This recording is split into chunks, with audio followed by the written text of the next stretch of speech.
அன்புக்குரியவர்களே, எப்படி இருக்கீங்க? சந்தோஷமாக இருக்கீங்களா? நிச்சயமாகவே நீங்கள் சந்தோஷமாக, மகிழ்ச்சியாக, ஆசீர்வாதமாக இருக்க வேண்டும் என்று சொல்லி ஆண்டவருக்குள்ளே உங்களை வாழ்த்துகின்றேன். ஆண்டவர் உங்களை ஆசீர்வதித்து வழிநடத்துவாராக. தொடர்ந்து இந்த காலையில் கர்த்தருடன் என்கிறதான யூடியூப் சேனலை பாருங்கள், மற்றவர்களுக்கும் அறிமுகப்படுத்துங்க. உங்கள் மூலமாக அநேகர் ஆண்டவருடைய வார்த்தையை கேட்டு தேவ பலனை அடைய கர்த்தர் உங்களை ஆசீர்வதிப்பாராக. இந்த நாளின் தியானத்திற்கு என்று சொல்லி நாம் தெரிந்து கொள்ளப்பட்ட வேத பகுதி எரேமியா தீர்க்கதரிசன புத்தகம் 30ஆம் அதிகாரம் அதனுடைய 17வது வசனம் இப்படியாய் சொல்லுகிறது: நான் உனக்கு ஆரோக்கியம் வரப்பண்ணி உன் காயங்களை ஆற்றுவேன் என்று கர்த்தர் சொல்லுகிறார். இந்த நாளிலே இந்த நிகழ்ச்சியை பார்க்கிற உங்களை பார்த்து ஆண்டவர் சொல்லுகிறார், நான் உங்களுக்கு ஆரோக்கியம் வரப்பண்ணி உங்களுடைய காயங்களை ஆற்றுவேன் என்று சொல்லி ஆண்டவர் சொல்லுகிறார். எவ்வளோ ஒரு அருமையான வார்த்தை பார்த்தீங்களா? உங்களுடைய காயங்களை ஆற்றுகிற ஒரு நல்ல ஆண்டவராக இருக்கிறார். ஆரோக்கியத்தை வர பண்ணுவார். ஒருவேளை நம்முடைய ஆவியில், ஆத்மாவில், சரீரத்தில் ஆண்டவர் ஆரோக்கியத்தை தருகிறவராக இருக்கிறார்.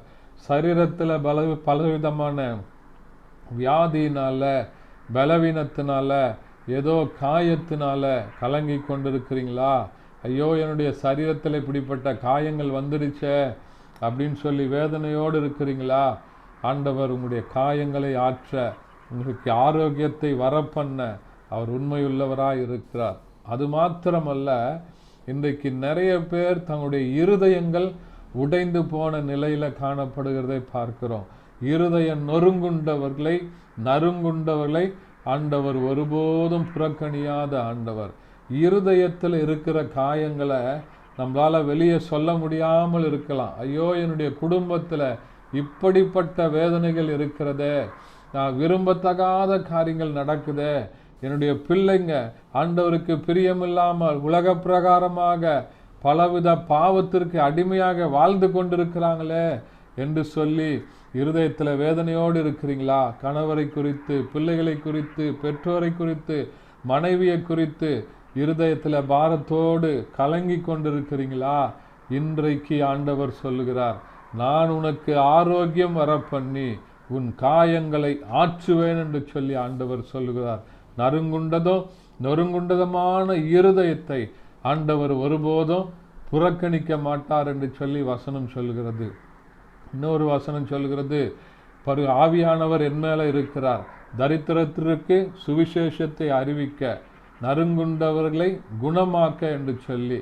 ஆகையினால எனக்கு அன்பான ஆண்டவருடைய பிள்ளைகளே, இந்த நாளில் ஆண்டவர் உங்களுக்கு ஆரோக்கியத்தை வர பண்ணி, சரீரத்தின் தேவைகளை கர்த்தர் சந்தித்து, சரீரத்தின் பாடுகளை ஆண்டவர் மாற்றி, உங்களுக்கு காயங்களை கட்டி, உங்களை ஆசீர்வதித்து மகிமைப்படுத்த அவர் உண்மையுள்ளவராய் இருக்கிறார். ஆகினால் இந்த வார்த்தைகளை விசுவாசிங்க, ஆண்டவர் சமூகத்தில் ஒப்பு கொடுத்து ஜெபம் பண்ணுங்க.